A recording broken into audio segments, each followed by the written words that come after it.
Wow, manusia bisa membedakan lebih dari 1 triliun bau loh. Dan setiap orang punya bau badan yang unik. Haha, jelas dong. Tapi tenang, bau badanku gak akan sampai ke kamu kok. Nah, kamu penasaran gak sih dengan prosesnya? Yuk, kita cari tahu. Semisal kamu sedang makan kue hangat, baunya wangi, rasanya juga lezat. Saat kamu melumatnya di dalam mulut, kuemu mulai melepaskan molekul kecil. Molekul ini bergerak melalui kerongkongan dan sebagian juga mencari jalan menuju hidung. Nah, sekarang coba bayangkan kamu berjalan memasuki ruangan yang diterangi cahaya lilin beraroma vanila. Kamu mengenali bau harum itu melalui proses yang disebut difusi.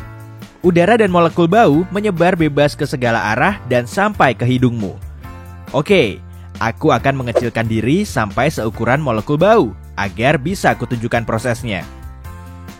Saat kamu menarik nafas dalam-dalam, aku akan masuk melalui hidungmu, organ pertama dalam sistem pernafasan.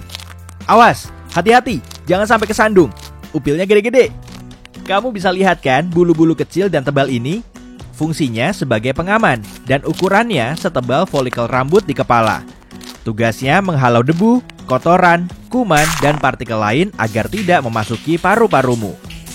Cairan berkilat di ujung bulu hidungmu itu adalah lendir. Bukan ingus loh ya. Fungsinya menjebak partikel asing yang masuk ke hidung. Selain itu, menjaga kelembapan lapisan dalam hidung karena kulitnya, sehingga perlu selalu dihidrasi. Oh, perlu hati-hati nih. Kadang aku suka menghindar dari benda besar yang suka menyerangku ini. Tapi tenang, cuma jari yang mau mengorek upil kok. Selanjutnya, terdapat bulu-bulu kecil bernama silia, tapi kamu cuma bisa melihatnya dengan bantuan mikroskop. Silia juga merupakan mekanisme pertahanan. Letaknya juga ada di dalam telinga dan bagian tubuh lain. Saat benda asing terjebak, silia bergerak ke sana kemari untuk mendorong lendir keluar. Silia juga mengirimkannya ke tenggorokan atau bagian depan hidung. Leganya ada celah lagi. Inilah rongga hidung yang memanjang sampai bagian atas tenggorokan. Tugasnya menyaring, melembabkan, dan menghangatkan udara yang kamu hirup. Kamu bisa lihat bagian memanjang di dinding rongga hidung itu? Namanya turbinat. Di setiap lubang hidung, jumlahnya ada 3. Turbinat pertama menjadi jaringan pertama yang terkena kontak dengan udara dari luar. Molekul oksigen akan meluncur menuju paru-paru, tapi kita akan bergerak ke arah yang lain. Sebagian molekul bau juga memasuki paru-paru, tapi langsung keluar lagi saat kamu menghembuskan napas. Lihat lapisan lendir tipis itu. Kita akan menuju ke situ. Di bawahnya terdapat lebih banyak silia, kemudian epitel penciuman. Inilah jaringan sangat khusus yang terletak di langit-langit rongga hidung. Spons lembut yang mengandung zat penting seperti detektor bau yang bergerak menuju ke otakmu. Wah, ada benda kecil dan bercabang seperti akar tanaman. Itulah dendrit, perpanjangan dari sel saraf. Kita punya sekitar 8 juta neuron pada masing-masing lubang hidung. Saatnya masuk dan melihat isinya. Ayo! Bulatan kecil mirip biji buah ceri ini adalah reseptor baumu. Reseptor ini disangga oleh sel-sel lain, seperti bantal yang diletakkan di antara bola kaca agar tetap di tempat. Aku mau lebih mengecil lagi, lalu mengaktifkan salah satu reseptor bau itu. Nah, masing-masing reseptor sensitif terhadap sejumlah bau. Aku akan mengikatkan diri dengan reseptor yang sensitif terhadap bauku, persis seperti sekeping puzzle masuk pada tempatnya. Saat sel reseptor mengambilku, terjadilah beberapa hal. Reseptor ini menembakkan sinyal listrik melalui saluran tipis yang disebut akson. Yuk, kita ikuti arahnya.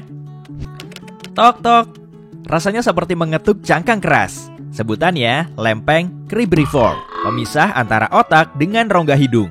Lempeng ini punya lubang-lubang kecil sehingga saraf pembawa bau bisa melaluinya. Saat kita bergerak naik, saraf-saraf itu mulai terhubung membentuk jalinan. Kalau kita masuk ke dalam salah satu lubang di lempeng, kita akan lihat banyak jalinan yang lebih dalam. Oh, wow! Lihat tuh, jalinan sarafnya membentuk bola kecil yang disebut glomerulus. Bagian ini menerima input dari sel reseptor kecil dan akan memprosesnya lebih jauh.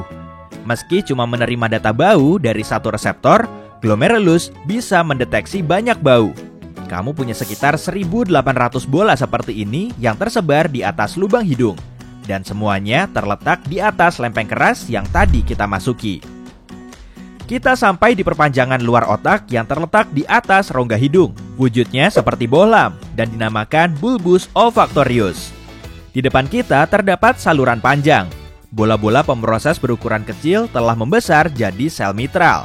Sel ini merupakan neuron dan terlihat seperti laba-laba kecil berkaki sangat panjang di setiap sisi. Yuk, kita masuk ke dalam bulbus olfactorius, tepatnya menuju saluran penciuman, lalu ke bagian dalam otak. Bulbus olfactorius adalah bagian dari sistem limbik. Inilah jaringan besar pada berbagai struktur dekat dengan otak tengah dan berhubungan dengan sistem saraf. Sel otak membawa informasi menuju area pencium yang bernama amigdala. Disinilah emosimu diproses. Area ini juga mengaktifkan respon fight or flightmu. Kemudian sinyal bergerak menuju hipokampus, tempatmu membentuk ingatan, memproses emosi, dan mempelajari berbagai hal. Perhentian selanjutnya, talamus. Area ini mengirimkan sebagian informasi bau ke korteks orbitofrontal untuk dihubungkan dengan informasi pengecapmu. Cuma baulah yang melintas langsung menuju bagian emosi di kepala. Indera lain seperti penglihatan dan pendengaran akan menuju talamus terlebih dahulu. Talamus berfungsi sebagai pusat relay di bagian tengah belahan otak, dan ia mengirimkan data itu ke area otak lainnya.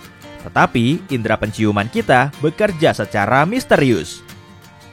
Kalau kamu belum makan dalam waktu yang cukup lama, tubuhmu akan menghasilkan hormon grelin.